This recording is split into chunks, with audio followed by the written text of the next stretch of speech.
हाँ तो बच्चों, ये एक्चुअल में कुछ प्रॉब्लम की वजह से वीडियो में थोड़ा सा गड़बड़ी हो गया था, तो वो वीडियो को मैं सेपरेटली मैंने अपलोड कर दिया है पार्ट 1 में। और अब यहाँ पे मैंने पार्ट 2, ये इस वीडियो को पार्ट 2 में डाल दूंगा दूसरे लेक्चर में। तो ये लिमिटिंग फ्रिक्शन, जैसा कि मैंने यहीं से कंटिन्यू मैं कर रहा था, तो अचानक कुछ मोबाइल में प्रॉब्लम हो गया मेरा। तो अब ये देखते हैं हम लोग कि ये लिमिटिंग फ्रिक्शन का टॉपिक हम लोग चल रहा था हम लोगों का। तो लिमिटिंग फ्रिक्शन क्या होता है एक्चुअल में? स्टैटिक फ्रिक्शन का मैक्सिमम वैल्यू। जैसे कि मैंने बताया था कि लिमिटिंग फ्रिक्शन को, सॉरी, स्टैटिक फ्रिक्शन का मिनिमम वैल्यू हम लोग जानते हैं 0 होता है, और मैक्सिमम वैल्यू जो होता है उसे ही हम लोग लिमिटिंग फ्रिक्शन कहते हैं। मतलब अगर किसी ऑब्जेक्ट के ऊपर हम लोग कुछ फोर्स लगाते हैं, तो उस फोर्स लगाने की वजह से क्या होता है ना कि वो एक स्टैटिक फ्रिक्शन एक्शन में आता है जो बॉडी को रोकता है। तो कब तक रोकेगा, तो उसको पहले मैं समझा देता हूँ। ये सारे डायग्राम में मैं फिर से बाद में आऊँगा कि अगर ये ब्लॉक है और ये ब्लॉक के ऊपर हम लोगों ने एक न्यूटन का फोर्स लगाया, और ये यहाँ पे स्टैटिक फ्रिक्शन 1 न्यूटन क्रिएट हुआ। हम लोगों ने 2 लगाया तो यहाँ पर 2 हो गया, 1 कट के 2 हुआ। जब हम लोगों ने यहाँ पे 3 न्यूटन किया तो यहाँ पर 3 न्यूटन हो गया। जब हम लोगों ने 4 न्यूटन किया तो यहाँ पर कट के 4 हो गया। फिर हम लोगों ने जब जैसे यहाँ पर 5 न्यूटन फोर्स लगाया तो यहाँ पर ये भी 5 हो गया। और जैसे हम लोगों ने 5.1 किया तो ये ऑब्जेक्ट मूव करने लगा। तो 5 न्यूटन जो क्या है, 5 न्यूटन फोर्स, ये स्टैटिक फ्रिक्शन का मैक्सिमम वैल्यू। स्टैटिक का मतलब बॉडी को रोके रखना। तो स्टैटिक फ्रिक्शन का जो मैक्सिमम वैल्यू होता है वो यहाँ पर कितना आया, 5.5 आया, क्योंकि 5.1 में तो बॉडी चलने लगा। तो ये जो मैक्सिमम वैल्यू होता है स्टैटिक फ्रिक्शन का, इसे ही हम लोग कहते हैं लिमिटिंग फ्रिक्शन। तो लिमिटिंग फ्रिक्शन को आप लोग डिफाइन खुद से भी कर सकते हो कि limiting friction is the maximum value of static friction. Static friction का मैक्सिमम वैल्यू जो होता है उसे हम लोग लिमिटिंग फ्रिक्शन कहते हैं।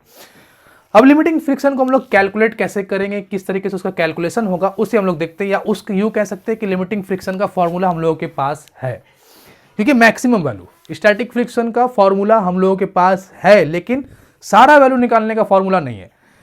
स्टैटिक फ्रिक्शन का मिनिमम वैल्यू हम लोग डायरेक्टली बोलेंगे 0, मैक्सिमम वैल्यू फॉर्मूला से निकालेंगे जिसका नाम होगा लिमिटिंग फ्रिक्शन। अच्छा, यहाँ मैं समझाने की कोशिश कर रहा था कि हम लोग जानते हैं कि नॉर्मल रिएक्शन फोर्स क्या होता है, कि जब किसी बॉडी को किसी सरफेस पर रखा जाता है तो वो बॉडी सरफेस के ऊपर एक फोर्स लगाता है, नतीजे में सरफेस भी उसके ऊपर एक फोर्स लगाता है। क्यों लगाता है? क्योंकि अरे भाई, आपने जब ब्लॉक सरफेस के ऊपर रखा तो ब्लॉक क्या करेगा, उस सरफेस को दबा रहा है ना, तो उसका शकल डिफॉर्म हुआ, स्ट्रक्चर बिगड़ा। तो अपने आप को अपने ओरिजिनल कॉन्फ़िगरेशन स्ट्रक्चर में लाने के लिए वो क्या करेगा, एक फोर्स ऊपर की तरफ लगाएगा, तुमको धक्का देना चाहेगा, हटो यहाँ से, मुझे क्यों दबा रहे हो। किसी भी प्रैक्टिकल बात है, किसी भी इंसान को आप दबाओगे तो वो क्या करेगा, अपने आप को अपोज करने की कोशिश करेगा, अपने आप को प्रोटेक्ट करने की कोशिश करेगा, तो तुम्हें भी वो पुश करेगा। वही सेम कंसेप्ट यहाँ पर होता है कि अगर कोई ब्लॉक किसी सरफेस को दबा रहा है तो नतीजे में इस सरफेस भी ब्लॉक को ऊपर की तरफ दबाएगा, जिससे हम लोग कहेंगे रिएक्शन फोर्स। सेम कंसेप्ट यहाँ पर। अब यहाँ पर देखो, ये जो ब्लॉक है इसका वेट mg, तो ये mg से इस सरफेस को नहीं दबा रहा, बल्कि सरफेस को दबाया जा रहा है ऐसे। हमेशा किसी चीज को प्रेशर जो होता है, प्रेशर दबाना किस तरीके का होता है, परपेंडिकुलर टू सरफेस। तो इस सरफेस के ऊपर परपेंडिकुलर फोर्स कौन सा है, mg तो नहीं है ना, mg cos थीटा है। तो रिएक्शन फोर्स जो होगा वो भी ऐसे ही लगेगा, परपेंडिकुलर टू सरफेस। इसीलिए नॉर्मल रिएक्शन फोर्स हमेशा कहा जाता है कि नॉर्मल रिएक्शन फोर्स हमेशा सरफेस के परपेंडिकुलर लगता है। क्यों कहा जाता है? क्योंकि यहाँ पे कंसेप्ट जो है ना प्रेशर का है, कितने फोर्स से पर यूनिट एरिया आप उसको दबा रहे हो, जितना प्रेशर आप उसके ऊपर दोगे उतने ही फोर्स से वो दबेगा, ठीक, परपेंडिकुलर टू एरिया। तो यहाँ पर आप ये ब्लॉक के सरफेस को ऐसे दबा रहा है, तो सरफेस भी क्या होगा, अपने शकल को वापस लाने के लिए जितना बिगाड़ आपने उसके अंदर किया है फोर्स लगा करके, तो अपने आप के अपने स्ट्रक्चर को रिगेन करने की कोशिश करेगा। वही स्ट्रक्चर रिगेन करने की कोशिश में वो आपके ऊपर एक फोर्स लगाएगा, जिसे हम लोग नॉर्मल रिएक्शन फोर्स कहते हैं। यहां तक तो बात ठीक है। अच्छा, अब बात करते हैं यहाँ पर, ये ब्लॉक को देखो, यहाँ पर ये ब्लॉक तो नीचे की तरफ गिरेगा mg फोर्स से, लेकिन आप ऐसे फोर्स लगाकर इसको दबा रहे हो। तो ये सरफेस को आपने ऐसे दबाया ना, तो इसका शकल बिगड़ा, इस सरफेस का स्ट्रक्चर बिगड़ा, इंटरमोलिकुलर स्ट्रक्चर खराब हुआ। तो ये नतीजे के तौर पे अपने शकल को वापस लाने के लिए, अपने डिफॉर्म शेप को फिर से ओरिजिनल फॉर्म में लाने के लिए वो आपके ऊपर ऐसे फोर्स लगाएगा। तो ये हो गया नॉर्मल रिएक्शन फोर्स, ठीक। तो नॉर्मल रिएक्शन और mg, इसे जरा समझने की कोशिश करना कि mg जो है वो बॉडी के शकल को बिगाड़ रहा है या नॉर्मल रिएक्शन, मतलब mg बताएगा आपको कि बॉडी का शकल बिगड़ा या नॉर्मल रिएक्शन फोर्स बताएगा। जरा देख लो, यहां आप बोलोगे सर mg बताएगा, ठीक है, तब r1 भी तो mg, तो r1 भी बोल सकते हैं कि r1 बता रहा है, r बता रहा है। यहां भी आप बोल सकते हो कि इस सरफेस को जितने फोर्स ने इस सरफेस का शकल बिगाड़ा वो फोर्स कौन, mg। तो हम ये भी बोल सकते हैं कि r2 बता रहा है, क्योंकि r2 और mg तो बराबर है। यहां पर अगर आपसे सवाल पूछा जाए कि इस सरफेस को किस फोर्स ने बिगाड़ा, इस सरफेस के इस स्ट्रक्चर को किस फोर्स ने बिगाड़ा है, क्या mg जवाब होगा? नहीं, mg cos थीटा। तो हर बार ये mg का वैल्यू तो बदल रहा है, लेकिन रिएक्शन फोर्स अगर हम लोग बोलते हैं कि रिएक्शन फोर्स इतना, मतलब वो इतना फोर्स उसका शकल बिगड़ रहा है, तो ज़्यादा आसान होगा, क्योंकि रिएक्शन फोर्स हमेशा परपेंडिकुलर टू सरफेस ही कैलकुलेट होता है, और रिएक्शन फोर्स ही तुमको बताएगा कि आपने उस सरफेस के ऊपर कितना फोर्स लगाया।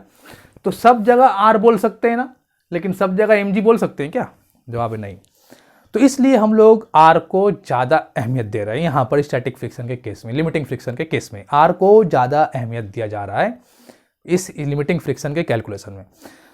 तो बहुत से बच्चों को जहन में ये सवाल भी होना चाहिए, जो आज क्लियर हो रहा है, कि हमेशा लिमिटिंग फ्रिक्शन में आर क्यों यूज़ होता है। जो बच्चे पढ़ चुके हैं फ्रिक्शन उनको पता होगा कि लिमिटिंग फ्रिक्शन के फॉर्मूला में आर का इस्तेमाल होता है। क्यों होता है आर का इस्तेमाल लिमिटिंग फ्रिक्शन के फॉर्मूले में, वो मैंने आप लोगों को समझाया कि आर जो है वही बताता है कि सरफेस के ऊपर कितना फोर्स लग रहा है। वो जितना आर का वैल्यू होता है वही वैल्यू बराबर होता है सरफेस के ऊपर लगने वाले फोर्स का। यहाँ R equal to M G, यहाँ R equal to M G, यहाँ R equal to M G cos theta, और यहाँ आर इक्वल टू पी, जो प्रेशर जो फोर्स हम लोग लगा रहे हैं। इसलिए आर हम लोगों के लिए ज़्यादा सिंपल हो गया समझने के लिए कि हाँ भाई ठीक है, आर बोल दिया मतलब इतना फोर्स लग रहा है, एम जी बोलने से जरूरी नहीं। ठीक है, ऐसे रखोगे तो एम जी ठीक है आ रहा है, लेकिन ऐसे रख दोगे तो एम जी नहीं लिया जाएगा सरफेस के फॉर्म को बिगाड़ने में।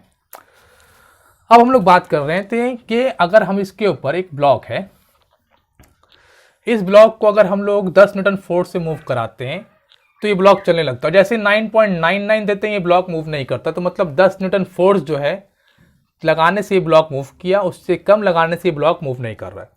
तो क्या ये 100 kg का ब्लॉक, ये 10 kg का था, ये 100 kg का ब्लॉक क्या 10 न्यूटन फोर्स लगाने से मूव करेगा? तो जवाब है नहीं करेगा। क्यों नहीं करेगा? क्योंकि 100 kg के ब्लॉक ने उसको सरफेस को ज्यादा दबा दिया है। और वही कंसेप्ट हम लोग फिर से ले लेते हैं, ओल्ड कंसेप्ट और मॉडर्न कंसेप्ट ऑफ फ्रिक्शन। तो दोनों कंसेप्ट के अगर हिसाब से हम लोग सोचते हैं तो इंटरलॉक होने का जो मामला है, इंटरलॉक होने का, वो इसमें ज्यादा होगा। मतलब फ्रिक्शन फोर्स इसमें ज्यादा पैदा होगा 100 kg वाले मास में। 100 kg वाला मास सरफेस के ऊपर फ्रिक्शन फोर्स ज्यादा क्रिएट करेगा कंपेयरिंग टू 10 kg वाला। तो अभी इस ब्लॉक को मूव कराने के लिए 10 न्यूटन फोर्स काफी नहीं होगा, ज्यादा लगेगा। क्यों? क्योंकि यहां पर जब हम लोगों ने 8 न्यूटन दिया था तो स्टैटिक फ्रिक्शन कितना पैदा हुआ था? 8। 9.9 दिया तो स्टैटिक फ्रिक्शन 9.9 बना, जो इसका मैक्सिमम वैल्यू था लिमिटिंग फ्रिक्शन। लेकिन यहां पर सपोज कर लो ये ब्लॉक अगर 20 न्यूटन से चल रहा है, सपोज कर लेते हैं, तो यहां पर जो लिमिटिंग फ्रिक्शन स्टैटिक फ्रिक्शन का मैक्सिमम वैल्यू मान लो 19.99 है। तो ये जो स्टैटिक फ्रिक्शन का मैक्सिमम वैल्यू है ये किसके ऊपर डिपेंड कर रहा है? वेट ऑफ द बॉडी के ऊपर। लेकिन वेट ऑफ द बॉडी जो सरफेस के ऊपर, वेट ऑफ द बॉडी के अंदर क्या कंसेप्ट है? वहां पर वेट ऑफ द बॉडी से मुराद वो बॉडी सरफेस को कितना दबा रहा है, ये मेन कंसेप्ट है। वेट मेन कंसेप्ट नहीं है, उस वेट से कितना दब रहा है या वेट का कौन सा हिस्सा उसको कितना दबा रहा है या बॉडी उस सरफेस को कितना दबा रहा है, वो मेन हम लोगों को देखना है। तो वो कैलकुलेशन हम लोगों को किससे मिलेगा? आर से। यहां पर देखो आर से। तो इसलिए हम लोग बोल सकते हैं कि स्टैटिक फ्रिक्शन का जो मैक्सिमम वैल्यू होता है लिमिटिंग फ्रिक्शन, वो डायरेक्टली प्रोपोर्शनल हो रहा है आर का। That is laws of limiting friction. ये लॉज ऑफ लिमिटिंग फ्रिक्शन का पहला पॉइंट है। अब इसको हटाने के लिए कांस्टेंट यूज करते हैं, F L equal to mu R, और इसे कहा जाता है coefficient of friction, coefficient of limiting friction, या स्टैटिक फ्रिक्शन ही बोल सकते हैं।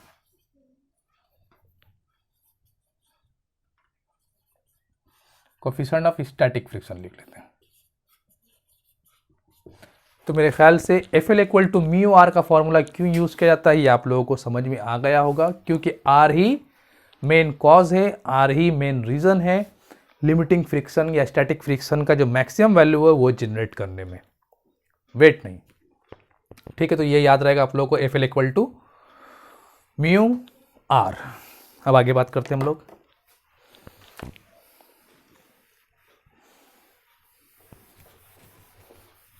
अभी यही टॉपिक कंटिन्यू चलेगा अभी।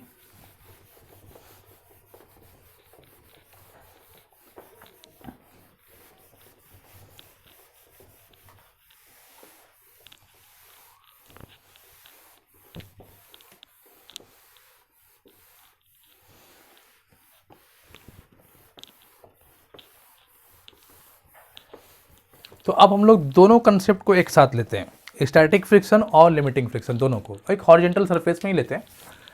एक सरफेस है, इसके ऊपर एक ब्लॉक रख दिया गया जिसका मास है m, तो नीचे एक वेट लगेगा mg, ऊपर एक रिएक्शन फोर्स लगेगा r, इसके ऊपर एक फोर्स लगाया हम लोगों ने, मान लो p, चलो ऐसे कर लेते हैं 2 न्यूटन। तो ब्लॉक मूव नहीं किया तो स्टैटिक फ्रिक्शन कितना होगा 2 न्यूटन। 3 लगाया नहीं मूव किया मतलब स्टैटिक फ्रिक्शन 3, 4 लगाया नहीं मूव किया मतलब स्टैटिक फ्रिक्शन 4, 5 लगाया मूव कर गया मतलब स्टैटिक फ्रिक्शन का maximum value F S max equal to 5 newton या 4.99 बोल सकते हैं। तो ये जो स्टैटिक फ्रिक्शन का मैक्स, या 5 में भी मूव नहीं किया, चलो कुछ अगर मिसअंडरस्टैंडिंग ना रह जाए, 5.1 में मूव किया तो स्टैटिक फ्रिक्शन का मैक्सिमम वैल्यू कितना हो गया 5 न्यूटन। इसे ही हम लोग क्या कहते हैं limiting friction equal to 5 newton. तो ये स्टैटिक, ये सारा वैल्यू किसका है स्टैटिक फ्रिक्शन। तो स्टैटिक फ्रिक्शन का जो मिनिमम वैल्यू होता है वो 0 होता है और मैक्सिमम वैल्यू क्या होगा एफ एल लिमिटिंग फ्रिक्शन। तो ये आप लोग याद रखना कि स्टैटिक फ्रिक्शन का जो वैल्यू होता है वो 0 से शुरू होकर के मैक्सिमम तक जाता है। तो 0 और मैक्सिमम को कैलकुलेट कर सकते हैं। 0 तो 0 है यार, क्या कैलकुलेशन करना, लेकिन मैक्सिमम वैल्यू हम लोग किस फॉर्मूला से कैलकुलेट करेंगे, वो फॉर्मूला हम लोग के पास आ चुका है, F L equal to mu R. I hope कि ये सारा कंसेप्ट समझ में आया हो आप लोगों को।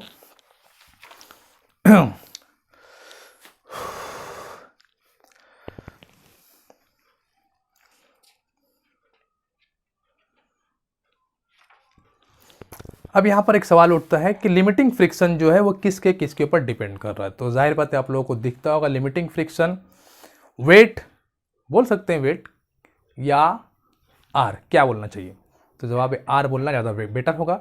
रिएक्शन फोर्स के ऊपर डिपेंड कर रहा है कि उस ब्लॉक, जिस ब्लॉक में और सरफेस में हम लोग लिमिटिंग फ्रिक्शन सर्च कर रहे हैं उस ब्लॉक पे रिएक्शन फोर्स कितना लग रहा है। तो लिमिटिंग फ्रिक्शन डिपेंड करता है रिएक्शन फोर्स के ऊपर और म्यू के ऊपर। अब म्यू के बारे में 2 बातें हैं। म्यू जो होता है वो मटेरियल के चेंज होने से चेंज होता है नेचर ऑफ बॉडी, और नंबर 2 नेचर ऑफ सरफेस। ठीक है, तो 2 चीजों के ऊपर डिपेंड करता है म्यू। एक नेचर ऑफ बॉडी मतलब कौन सा, जैसे कि मान लो रबर और रोड, टायर और रोड, उन दोनों के बीच में म्यू का वैल्यू कुछ और होगा। लेकिन भीगा हुआ रोड या स्लिपरी रोड, वहां पर म्यू का वैल्यू कुछ और मिलेगा हम लोग को।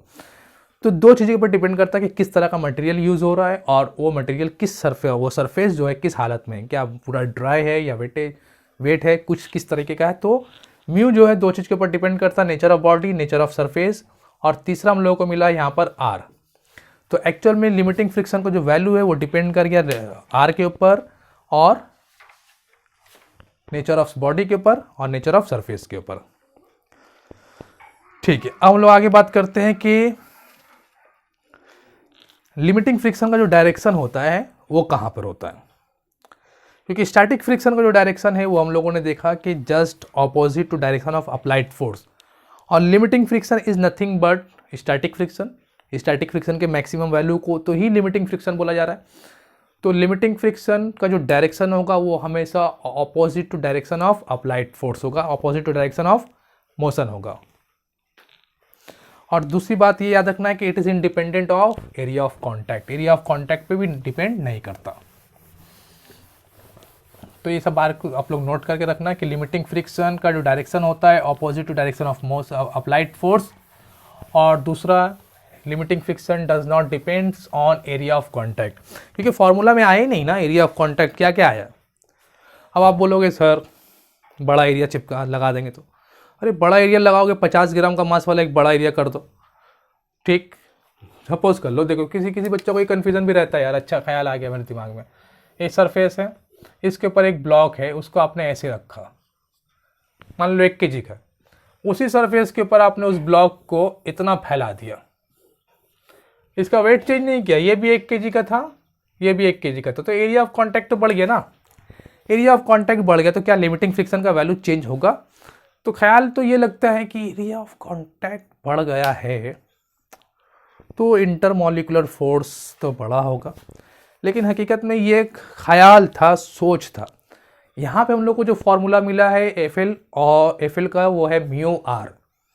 और r जो है वो वेट से रिलेटेड होता है। तो यहाँ पर दोनों का जो वेट है mg वो तो इक्वल है ना, तो इसलिए it is independent on area of contact, ध्यान रखना। तीसरी बात हम लोग आगे करते हैं काइनेटिक फ्रिक्शन के बारे में। काइनेटिक फ्रिक्शन क्या होता है?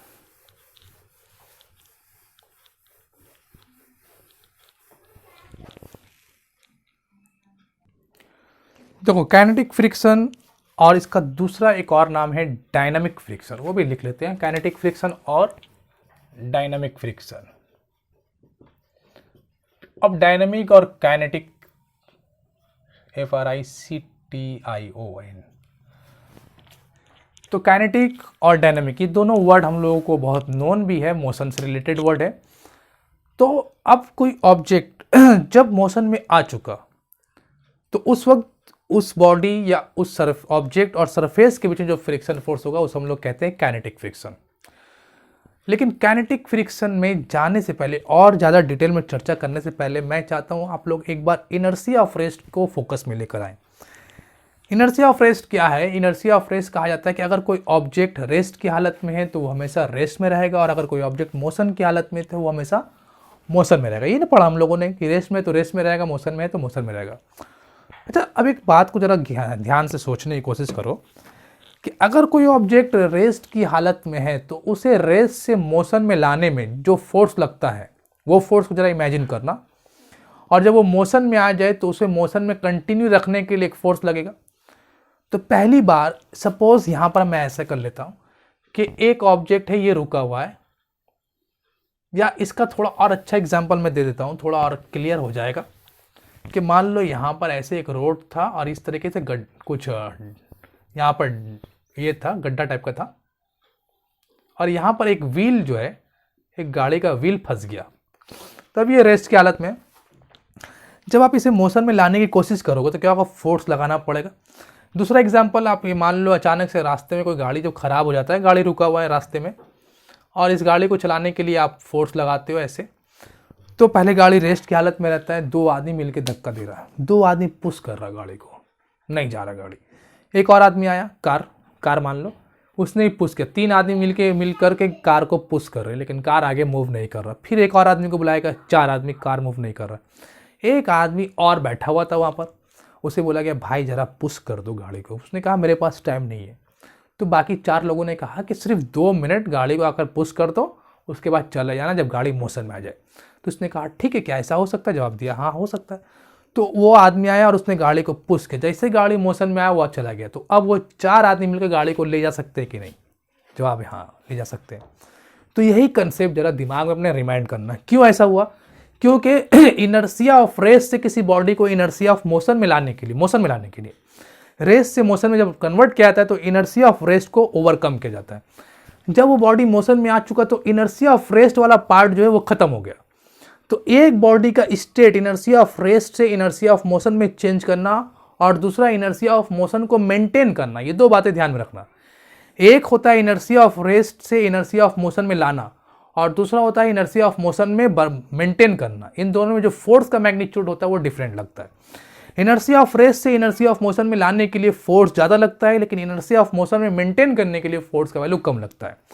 यही बात को जरा ध्यान में रखना अभी, और इसी भी बात करता हूँ। काइनेटिक फ्रिक्शन क्या है? जब कोई बॉडी मूव करता है उस वक्त जो फ्रिक्शन फोर्स लगता है उसे हम लोग कहते हैं काइनेटिक फ्रिक्शन। ठीक है, अब इसे हम लोग दिखाते हैं। मान लो कि एक ऑब्जेक्ट मूव कर रहा है एक सरफेस के ऊपर, वो वाला बात को ध्यान में रखना। ठीक है, क्या नाम है वो जो मैंने बताया, पुश करने, इनर्शिया ऑफ रेस्ट और इनर्शिया ऑफ मोशन के बारे में। ये एक ब्लॉक है, मान लो व्हील से समझते बात को अच्छे से समझ में आएगा। ये अभी मूव कर रहा है, तो मूव करते वक्त इस दोनों के सरफेस में जो फ्रिक्शन फोर्स होगा यहाँ पर एफ के से दिखाते हैं, इसे हम लोग कहते हैं काइनेटिक फ्रिक्शन। ये काइनेटिक फ्रिक्शन जो होता है ये कब होता है? अगर ये ऑब्जेक्ट रेस्ट की हालत में था और कुछ फोर्स लगा रहे थे तो उस फोर्स लगाने की वजह से वो मूव नहीं कर रहा था, मतलब स्टैटिक फ्रिक्शन। और स्टैटिक फ्रिक्शन का वैल्यू बढ़ते बढ़ते बढ़ते बढ़ते लिमिटिंग फ्रिक्शन में पहुंचा। तो यहां पर मैं ग्राफ बना रहा हूं फ्रिक्शन का और फोर्स अप्लाइड का। ठीक, तो फ्रिक्शन फोर्स स्टार्टिंग में 0, फोर्स अप्लाइड 0। जैसे फोर्स अप्लाइड 1 किया गया, स्टैटिक फ्रिक्शन पैदा हुआ 1 यहां। ऐसे करते करते करते करते एक स्टैटिक फ्रिक्शन का एक मैक्सिमम वैल्यू पहुंचा लिमिटिंग फ्रिक्शन। गाड़ी का एग्जाम्पल को दिमाग में रखना। 5 आदमी ने मिल के, 4 आदमी पहले एक आदमी पुश कर रहा, गाड़ी नहीं चला, स्टैटिक फ्रिक्शन 1। 2 आदमी मिल के पुश कर रहा, गाड़ी नहीं चला, स्टैटिक फ्रिक्शन 2। स्टैटिक फ्रिक्शन 3 आदमी, 4 आदमी ने मिल के पुश किया, गाड़ी को नहीं चला, स्टैटिक फ्रिक्शन 4। 5 आदमी जैसे आया, उसने गाड़ी को पुश किया और गाड़ी चलने लगा, और वो आदमी चला गया वापस चाय पीने के लिए, बोला मैं नहीं जाऊँगा, तुमने बोला गाड़ी शुरू करने, मैंने कर दिया। तो ये जो मैक्सिमम वैल्यू, ये क्या हुआ, लिमिटिंग फ्रिक्शन, ठीक। उसके बाद गाड़ी को कितने लोग चला रहे हैं, 4 लोग, और वही वेलोसिटी से गाड़ी, वही 4 लोग उस कार को ले जा रहे हैं। अगर उनमें से एक भी आदमी कम होगा तो गाड़ी रुक जाएगा, 4 में से। लेकिन 5 का जरूरत कब तक पड़ा था, गाड़ी को रेस से मोशन में लाने के लिए। तो ये जो ग्राफ यहां से यहां तक दिख रहा है, तो हम लोग इसे कहते हैं एफ एस, स्टैटिक फ्रिक्शन। ये जो फ्रिक्शन का वैल्यू हम लोग को यहां पे मिलेगा, इसे कहते हैं एफ एल, और ये जो होगा ये होगा एफ के, काइनेटिक फ्रिक्शन। और काइनेटिक फ्रिक्शन का जो मैग्नीट्यूड हम लोग को दिख रहा है, ये क्या है, कांस्टेंट। तो काइनेटिक फ्रिक्शन का जो मैग्नीट्यूड रहता है वो हमेशा क्या रहता है, कांस्टेंट। बहुत इंपॉर्टेंट बात है, तुम ध्यान में रखना। स्टैटिक फ्रिक्शन चेंज होता रहता है, 0 से शुरू होकर के कहां तक जाता है, maximum, limiting friction. Limiting friction kinetic friction से थोड़ा बड़ा होता है और हमेशा होगा। क्यों होगा, क्योंकि यहां पर एक सिचुएशन आता है कि इनर्शिया ऑफ रेस से इनर्शिया ऑफ मोशन में बॉडी चेंज हो रहा है, तो जाहिर बात है फ्रिक फोर्स का वैल्यू ज़्यादा अप्लाई करना पड़ेगा। तो लिमिटिंग फ्रिक्शन जो होगा वो हमेशा काइनेटिक फ्रिक्शन से ज़्यादा होगा, और काइनेटिक फ्रिक्शन एक बार जितना बन गया उतना ही रहेगा, उससे कम नहीं होगा, हमेशा कांस्टेंट रहेगा। देखो यहाँ पर ग्राफ क्या है, स्टेट, मतलब फ्रिक्शन का वैल्यू क्या हो गया, कांस्टेंट हो गया, स्टैटिक फ्रिक्शन चेंज हो रहा है। तो ये था कहानी काइनेटिक फ्रिक्शन के बारे में। काइनेटिक फ्रिक्शन किसके किसके ऊपर डिपेंड करता है, तो नंबर 1 में आप लोग लिख सकते हैं नॉर्मल रिएक्शन फोर्स के ऊपर डिपेंड करता है। Number 1 normal reaction force. Number 2 में अगर हम लोग बात करें relative velocity,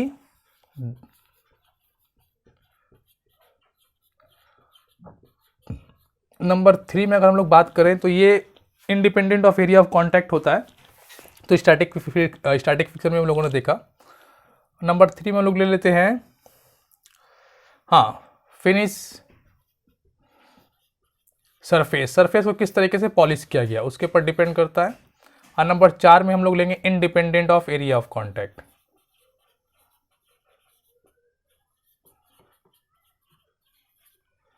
area of contact के ऊपर डिपेंड नहीं करता। तो ये था कहानी स्टैटिक फ्रिक्शन, लिमिटिंग फ्रिक्शन और काइनेटिक फ्रिक्शन के बारे में। स्टैटिक फ्रिक्शन के बारे में तो पूरा चर्चा मैंने पिछले वीडियो में किया। एक्चुअल में ये दोनों वीडियो एक साथ ही बन रहा था, बीच में कुछ प्रॉब्लम हो गया था कैमरा में, खैर कोई दिक्कत नहीं है, समझ में तो आ ही गया होगा बात। तो ये काइनेटिक फ्रिक्शन और कहानी खत्म। तो अब यहाँ पर जो लिमिटिंग फ्रिक्शन और काइनेटिक फ्रिक्शन का कहानी है, काइनेटिक फ्रिक्शन किससे बड़ा होगा और किससे छोटा होगा। तो स्टैटिक फ्रिक्शन से बड़ा है कि छोटा ये नहीं बोल सकते, लेकिन लिमिटिंग फ्रिक्शन से हमेशा क्या होगा, काइनेटिक फ्रिक्शन छोटा होगा। एफ के always less than F L. तो इससे जो म्यू के बनेगा वो भी हमेशा क्या होगा, लेस देन म्यू एल या mu S. Coefficient of static friction जो होगा वो हमेशा ज़्यादा होगा कोफिशिएंट ऑफ काइनेटिक फ्रिक्शन से। तो रेस्ट की हालत पे जो म्यू यूज होता है उसे म्यू एस से लिखते हैं, और मोशन की हालत में जो म्यू कोफिशिएंट यूज होता है उसे हम लोग म्यू के से दिखाते हैं। तो आई होप क्या तक सारा कंसेप्ट क्लियर हो आप लोगों का। अब हम लोग बात करते हैं 2 एंगल के बारे में, एंगल ऑफ कांटेक्ट और angle of repose, angle of friction और एंगल ऑफ रिपोज।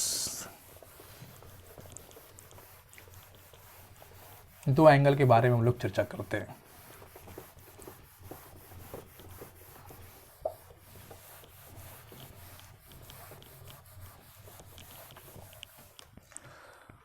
पहला है एंगल ऑफ फ्रिक्शन।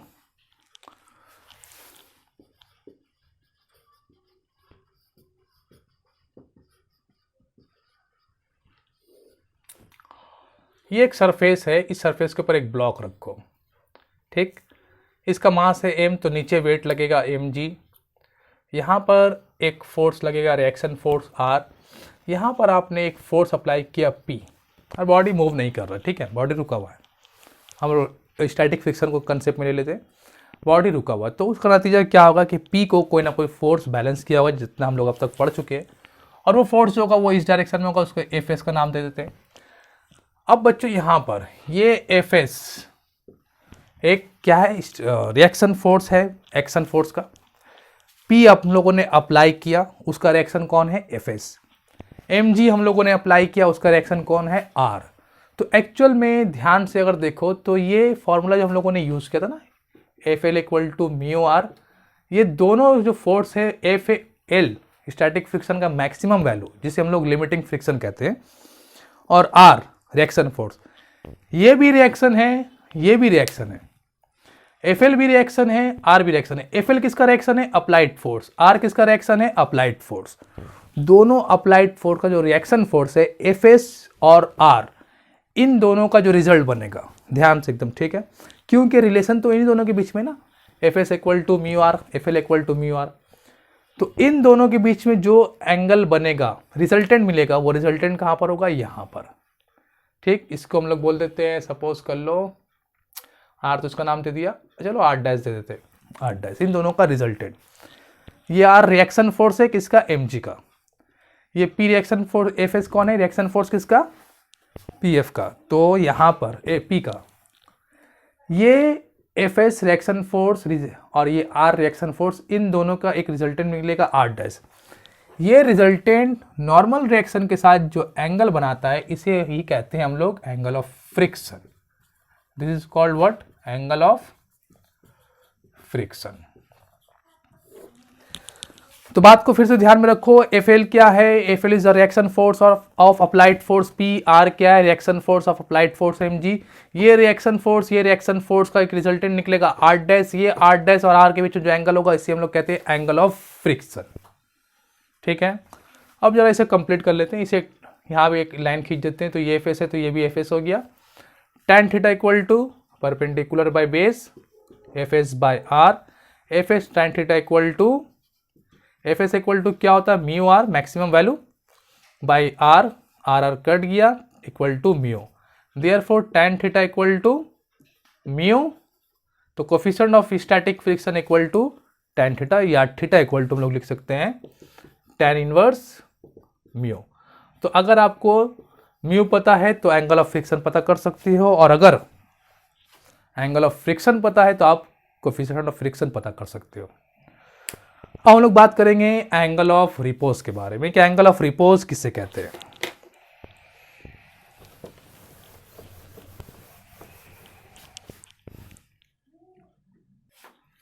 चलो, एंगल ऑफ रिपोज, और इसे एंगल ऑफ स्लाइडिंग भी कहते हैं, और एंगल ऑफ स्लाइडिंग मतलब क्या हो रहा है कि देखो, मैं थोड़ा सा समझाने की कोशिश करता हूँ कुछ एग्जाम्पल लेकर के।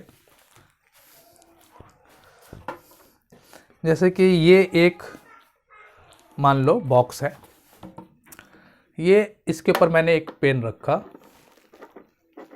कुछ और सामान ले लेते हैं, चलो ये इंक का डब्बा ले लेते हैं, ठीक है। और इसको इतना बड़ा नहीं करते, छोटा कर लेते हैं, ऐसे रखते हैं, ठीक। तो अभी ये जो सरफेस है, ये वाला सरफेस इस बॉक्स के साथ 0 डिग्री में, क्योंकि अगर ये ऐसे रहेगा तो कुछ एंगल बनाएगा, ऐसे हो जाएगा तो 90 डिग्री, ऐसे है, ठीक है। और इसके ऊपर ये बॉक्स ऐसे रखा हुआ है, ठीक है, यहाँ पर। अब यहाँ पर क्या हो रहा है, या ऐसे कर देते हैं। अब यहाँ पर क्या हो रहा है कि मैं इस बॉक्स के इस कवर को ऊपर उठाने की कोशिश कर रहा हूँ। देखो जरा सा भी, अभी ऐसे है एंगल 0 डिग्री, क्योंकि अगर अब जैसे ऐसे उठ रहा है तो क्या हो रहा है, एक एंगल बन रहा ना, ऐसे बनते बनते बनते बनते आगे बढ़ रहा, आगे बढ़ रहा। अब जिस एंगल पे मान लो ये एंगल पे बॉडी जस्ट स्लाइड करना शुरू कर रहा है, देखो गौर करना, ठीक है। ये एंगल, जिस एंगल पे बॉडी जस्ट स्लाइड किया अपने आप, मैंने तो कुछ नहीं किया भाई, धक्का तो नहीं दिया मैंने, तो जिस एंगल पे ये बॉडी जस्ट स्लाइड करना शुरू किया, ठीक है, ये जो एंगल बन रहा था ना, ये एंगल, इसी ही एंगल को कहते हैं एंगल ऑफ रिपोज। मतलब कि कोई भी सरफेस हॉरिजॉन्टल के साथ कोई एंगल अगर बनाता है और उस एंगल पे अगर कोई बॉडी ब्लॉक जस्ट स्लाइड करना शुरू कर दे अपने आप, जैसे कि मान लो ये एक हॉरिजॉन्टल सरफेस था और एक सरफेस को हम लोगों ने इसके साथ अल्फा एंगल बना कर रख दिया, और यहाँ पर एक ब्लॉक ऐसे था जो इस एंगल पे, इससे कम जब एंगल था तो ये ब्लॉक जो है गिर नहीं रहा था। जैसे ही एंगल अल्फा हुआ ये ब्लॉक जो है नीचे की तरफ स्लाइड करने लगा, जस्ट बिगिंस टू स्लाइड, तो इस एंगल को हम लोग क्या कहते हैं, एंगल ऑफ रिपोज। ठीक है, तो इसको ब्लॉक को थोड़ा बीच में बना लेते हैं। तो ये मास उसका mg यहाँ होगा, ये वाला क्या हो जाएगा mg cos अल्फा, इसका नतीजा यहाँ पर r मिलेगा, और ये क्या हो जाएगा mg sin alpha. Just begins to slide मतलब नो क्या बोले एक्सीलरेशन वगैरह नहीं है, जस्ट बिगिंस टू स्लाइड। तो यहाँ पर एक स्टैटिक फ्रिक्शन या काइनेटिक फ्रिक्शन हम लोग बोल सकते हैं, मोशन में आ चुका बॉडी। ओके, अब यहाँ पर एक फ्रिक्शन फोर्स आ गया F। अब यहाँ पर ज़रा समझने की कोशिश करो कि जस्ट बिगिंस टू स्लाइड, तो हम लोग बोल सकते हैं कि R equal to mg cos alpha balance कर चुका है, और F equal to mg sin alpha. ठीक, अब इन दोनों को अगर हम लोग डिवाइड कर लेते हैं तो F by R equal to क्या हो जाएगा tan अल्फा, और F इक्वल टू होता है mu R by R equal to tan alpha. Just begins to slide मतलब बॉडी जो है जस्ट स्लाइड करना शुरू किया, जस्ट गिरना शुरू किया। ठीक है, तो उस वक्त जो हम लोग को फ्रिक्शन मिल रहा है उसे ही F को यूज़ कर रहे हैं हम लोग। अब R कैंसिल हो गया, तो tan alpha equal to what, equal to mu. अब यहाँ पर अगर हम लोग देखेंगे तो पिछली बार भी हम लोग को tan theta equal to mu मिला, और यहाँ पर भी tan alpha equal to mu. तो मतलब ये हो रहा है कि एंगल ऑफ फ्रिक्शन वो थीटा, और यहाँ पर ये अल्फा, ये हमेशा क्या हो रहा है, इक्वल हो रहा है। तो angle of friction is always equal to angle of repose. ये बात आप लोगों को याद रखना है। तो ये कुछ कहानी था फ्रिक्शन के बारे में कि स्टैटिक फ्रिक्शन क्या होता है, स्टैटिक फ्रिक्शन किसे कहते हैं, लिमिटिंग फ्रिक्शन क्या होता है, काइनेटिक फ्रिक्शन क्या होता है, फिर एंगल ऑफ फ्रिक्शन क्या होता है, और एंगल ऑफ रिपोज क्या होता है। अगले क्लास हम लोग बात करेंगे फ्रिक्शन के ऊपर। अगर कोई ऑब्जेक्ट को मूव कराना है तो कितना वर्क डन करना पड़ेगा, कितना उसमें एक्सेलरेशन प्रोड्यूस होगा अगर उसमें फोर्स ज़्यादा लगा दिया हम लोग, मतलब स्टैटिक काइनेटिक फ्रिक्शन से भी ज़्यादा फोर्स लगा दिया गया। एक होता है ना, ऑब्जेक्ट मूव कर रहा है 10 न्यूटन फोर्स से, एक्सेलरेशन 0, अगर 15 लगा दोगे तो एक्सेलरेशन होगा, तो एक्सेलरेशन कितना होगा, किस तरीके का होगा। तो ये सारी बातें हम लोग अगले वीडियो में करेंगे नेक्स्ट क्लास में। तो मिलते हैं अगले वीडियो में।